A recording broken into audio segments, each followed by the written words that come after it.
ഇസ്രയേലുമായുള്ള യുദ്ധത്തിനു മുമ്പ് ശുദ്ധമായ സംയോജനത്തെ അടിസ്ഥാനമാക്കിയുള്ള 4ാം തലമുറ ആണവായുധം പരീക്ഷിച്ച് ഇറാൻ. യുറേനിയത്തെയോ പ്ലൂട്ടോണിയത്തെയോ ആശ്രയിക്കാത്തതും അറിയപ്പെടുന്ന ഏതൊരു ആണവശക്തിക്കും എത്തിച്ചേരാനാകാത്തതുമായ ഒരു സൈദ്ധാന്തിക രൂപകൽപ്പനമായ 4ാം തലമുറ ആണവായുധമെന്ന് റിപ്പോർട്ട് വിശേഷിപ്പിച്ചതിനാലാണ് ഗവേഷണം ശ്രദ്ധ കേന്ദ്രീകരിച്ചത്. വെള്ളിയാഴ്ച യദിയോത്ത് അഹറോനോത്ത് പ്രസിദ്ധീകരിച്ച റിപ്പോർട്ടിൽ ഇറാനിയൻ ശാസ്ത്രജ്ഞർ ശുദ്ധമായ സംയോജനത്തെ അടിസ്ഥാനമാക്കിയുള്ള 4ാം തലമുറ ആണവായുധമെന്ന് വിശേഷിപ്പിച്ചത് പരിശോധിച്ചുവെന്നും ഒരു രാജ്യവും വിജയകരമായി നിർമ്മിച്ചതായി അറിയാത്ത ഒരു സാങ്കേതിക വിദ്യയാണ് ഇതെന്നും പറയപ്പെടുന്നു. ഇത്തരം സംയോജനത്തിന് യുറേനിയമോ പ്ലൂട്ടോണിയമോ ആവശ്യമില്ല. മാത്രമല്ല വികിരണമോ വീഴ്ചയോ ഉണ്ടാകുന്നില്ല എന്നും റിപ്പോർട്ടിൽ പറയുന്നു.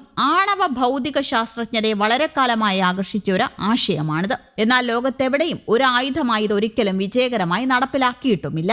ഭാവിയിലേക്കുള്ളതും സാങ്കേതികമായി വിദൂരവുമായ ഒരു ആശയത്തിലേക്ക് ശ്രദ്ധ തിരിക്കുന്നതിലൂടെ പരമ്പരാഗത ആണവായുധങ്ങളോടുള്ള ഇറാന്റെ തുടർച്ചയായ താൽപര്യം മങ്ങിക്കുന്നതിനുള്ള ഒരു മാർഗമായി ഗവേഷണം പ്രവർത്തിച്ചു എന്നതായിരുന്നു ഒരു സാധ്യത. സ്ഥാപിതമായ ഒരു അന്താരാഷ്ട്ര ആണവ നിർവ്യാപന ചട്ടക്കൂടുകൾക്ക് പുറത്തുള്ള വഴികൾ പരിവേഷണം ചെയ്യാൻ ടെഹ്റാനെ ഈ പ്രവർത്തനം സഹായിക്കുമെന്നും മറ്റൊരു വിശദീകരണത്തിൽ സൂചിപ്പിക്കുന്നു. ഒരു ഫ്യൂഷൻ ആയുധം ഇറാന്റെ പരിധിക്ക് അപ്പുറമായിരിക്കുമെന്നും ഇസ്രയേലിനും അമേരിക്കയ്ക്കും ഇത് തിരിച്ചടിയാകുമെന്നും റിപ്പോർട്ടിൽ പറയുന്നു. ജൂണിലെ സംഘർഷത്തിൽ കേടുപാടുകൾ സംഭവിച്ച ഇറാന്റെ നതാൻസ് ആണവ കേന്ദ്രത്തിൽ പുതിയ പ്രവർത്തനങ്ങൾ പുരോഗമിക്കുകയാണെന്ന് ഉപഗ്രഹ ചിത്രങ്ങളിൽ കാണിക്കുന്നു. ഡിസംബറിൽ എടുത്ത ചിത്രങ്ങളിൽ ഇറാൻ നതാൻസിലെ തകർന്ന ഒരു സമ്പുഷ്ടീകരണ കേന്ദ്രത്തിന് മുകളിൽ പാനലുകൾ സ്ഥാപിക്കുന്നതായും റിപ്പോർട്ടുകൾ പുറത്തുവന്നിരുന്നു.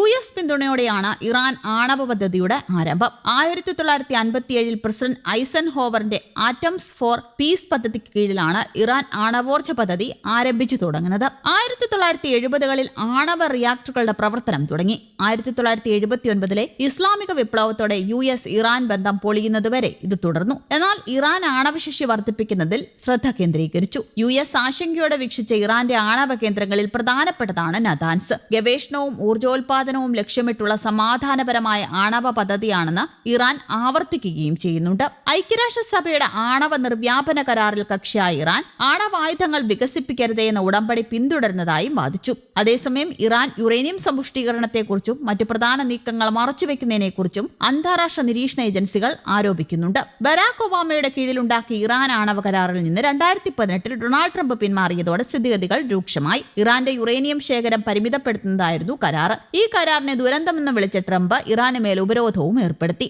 തങ്ങളുടെ ആണവ പദ്ധതി സമാധാനപരമാണെന്ന് ഇറാൻ പറയുമ്പോൾ ഇറാന്റെ ആണവ പ്രവർത്തനങ്ങൾ വ്യാപന ആശങ്കകൾ ഉയർത്തുന്നുവെന്ന് പാശ്ചാത്യ സർക്കാരുകളും ഇസ്രയേലും പറയുന്നു. ഇറാന്റെ ആണവ പദ്ധതികൾ നേരത്തെയും അമേരിക്കയും ഇസ്രയേലും ലക്ഷ്യമിട്ടിരുന്നു.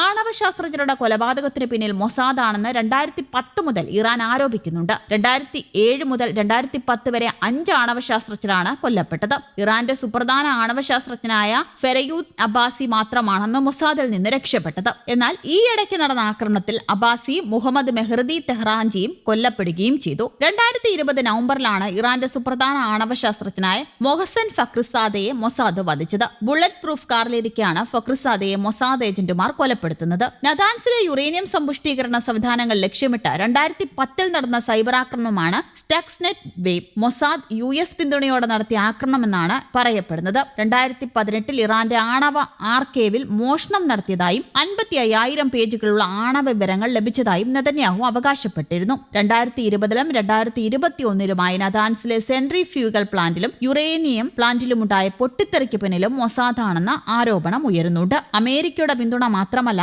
ആണവായുധങ്ങളാണ് ഇസ്രയേലിന് പശ്ചിമേഷ്യയിൽ ആധിപത്യം നൽകുന്നത്. ആണവായുധങ്ങൾ കൈവശമുള്ളത് ഇസ്രയേൽ തുറന്നു സമ്മതിക്കുന്നില്ലെങ്കിലും ലോകരാജ്യങ്ങൾ ഇത് അംഗീകരിക്കുന്നുണ്ട്. ഇറാൻ ആണവായുധങ്ങൾ സ്വന്തമാക്കുമെന്ന ആശങ്കയാണ് ഇസ്രയേൽ നിലനിൽപ്പിന് ഭീഷണിയായി കാണുന്നത്. ഇറാന് വളരെ കുറഞ്ഞ സമയത്തിനുള്ളിൽ ഒരു ആണവായുധം നിർമ്മിക്കാൻ സാധിക്കുമായിരുന്നു. അതൊരു വർഷമാകാം, അല്ലെങ്കിൽ ഏതാനും മാസങ്ങളാകാം എന്നാണ് ഇസ്രയേൽ ആക്രമണത്തെ ന്യായീകരിച്ചുകൊണ്ട് നെതന്യാഹു അന്ന് പറഞ്ഞത്.